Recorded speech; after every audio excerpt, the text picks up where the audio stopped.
Padang Sederhana ingin membacakan karya tulis ilmiah kami. Sebelumnya akan memperkenalkan kelompok kami. Saya Mega Elisa Putri. Saya Muhammad Ilmi Mardiansyah. Saya Nadira Syahwahana. Saya Muhammad Ilmi. Nah, untuk selanjutnya akan dibacakan oleh Nadira.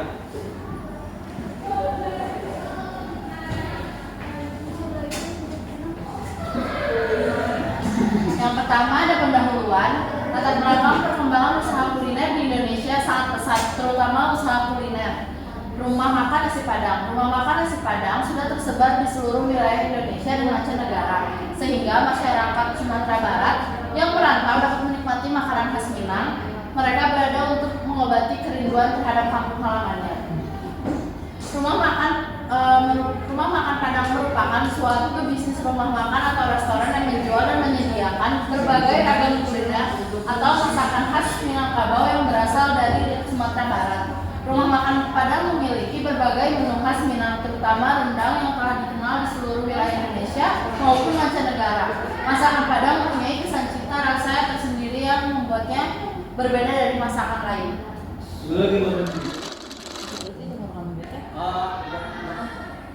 Rumusan masalah. Yang pertama, untuk mengetahui bagaimana kualitas produk pada UMKM Formasi Padang Sederhana. Yang kedua, ada untuk mengetahui bagaimana minat beli pada UMKM Warung Padang masih sederhana. Nah, selanjutnya yang ketiga, untuk mengetahui nih apa aja faktor yang mempengaruhi minat beli pada UMKM Formasi Padang Sederhana. Yang keempat, cara mengetahui metode penelitian dalam melihat kualitas produk berpengaruh terhadap minat beli konsumen pada UMKM Formasi Padang Sederhana. Nah, selanjutnya tuh kita ada tujuan penulisan. Yang pertama, untuk mengetahui bagaimana kualitas produk UMKM pada warung nasi Padang Sederhana. Nah, yang kedua, untuk mengetahui bagaimana niat beli pada UMKM warung nasi Padang Sederhana. Nah, yang ketiga, untuk mengetahui apa aja sih faktor yang mempengaruhi niat beli pada UMKM warung nasi Padang Sederhana. Yang keempat, untuk mengetahui metode penelitian dalam melihat kualitas produk berpengaruh terhadap minat beli konsumen pada UMKM. Ya, metode penelitian ini menggunakan metode yang kuantitatif. Menurut Sugiono 2020, metode penelitian kuantitatif adalah metode penelitian yang berlandaskan pada filsafat positifisme. Digunakan untuk memeriksa populasi atau sampel tertentu, mengumpulkan data menggunakan alat penelitian, menganalisis data kuantitatif atau statistik. Metode kuantitatif menggunakan pendekatan kuesioner lalu dihitung jawaban konsumen tersebut menggunakan analisis yang deskriptif. Selanjutnya ada bab 2 yaitu kerangka teori. Asal muasal nasi Padang. Nasi Padang adalah salah satu kuliner Nusantara yang banyak digemari oleh masyarakat.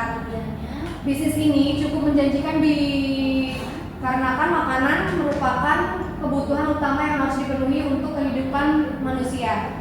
Asal muasal nasi Padang berhubungan erat dengan budaya dan tradisi masyarakat Minangkabau yang dikenal dengan kekayaan kuliner yang menggugah selera.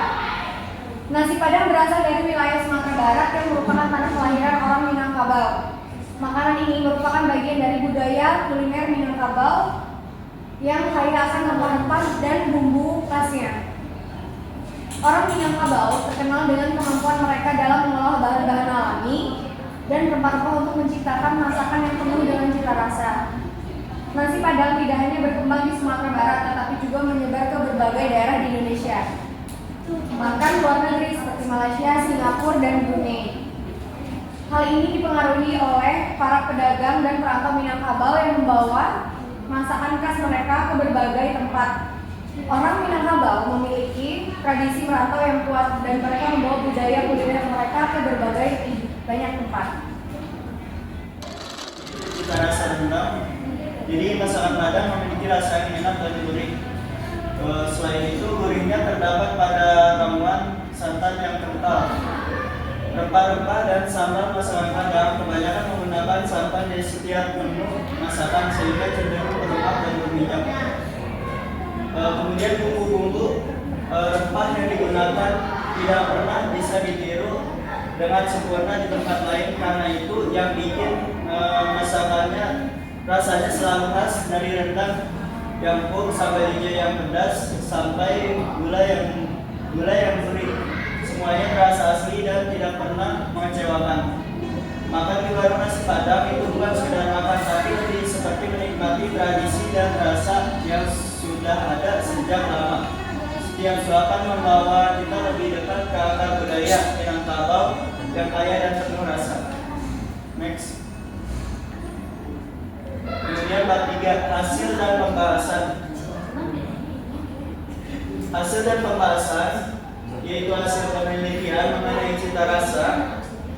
Masakan nasi Padang menunjukkan bahwa masakan ini memiliki keunikan yang khas yang berasal dari kombinasi rempah yang kaya dan beragam teknik pengolahan.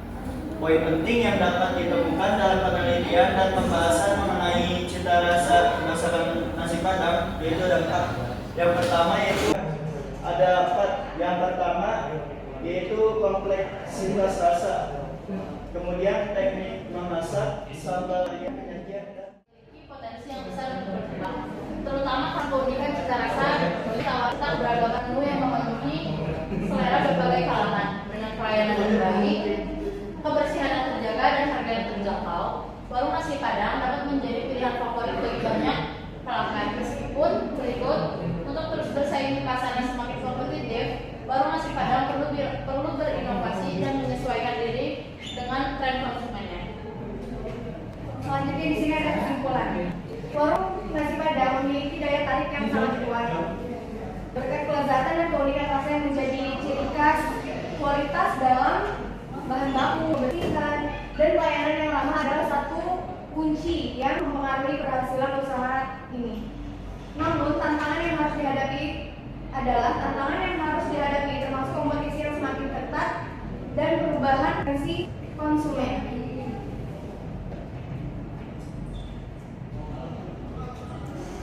kemudian saran-saran. Yang pertama itu inovasi menu. Inovasi menu menambahkan variasi menu yang sesuai tren seperti pilihan menu sehat atau menu baru yang kreatif dapat menarik lebih banyak pelanggan. Kemudian yang kedua yaitu menjaga kebersihan dan kebersihan tempat dan kualitas bahan baku yang terjaga. Merupakan yang sangat penting dalam membangun kepercayaan pelanggan. Nah, yang ketiga itu yang terakhir ada pendekatan lokasi yang strategis. Nah, jadi kita itu harus memilih lokasi yang mudah diakses serta ramai dikunjungi oleh orang-orang dan dapat meningkatkan daya tarik warung nasi Padang sederhana. Sekian dari kelompok kami. Mohon maaf kalau ada salah-salah kata. Wabillahi taufiq wal hidayah. Wassalamualaikum warahmatullahi wabarakatuh.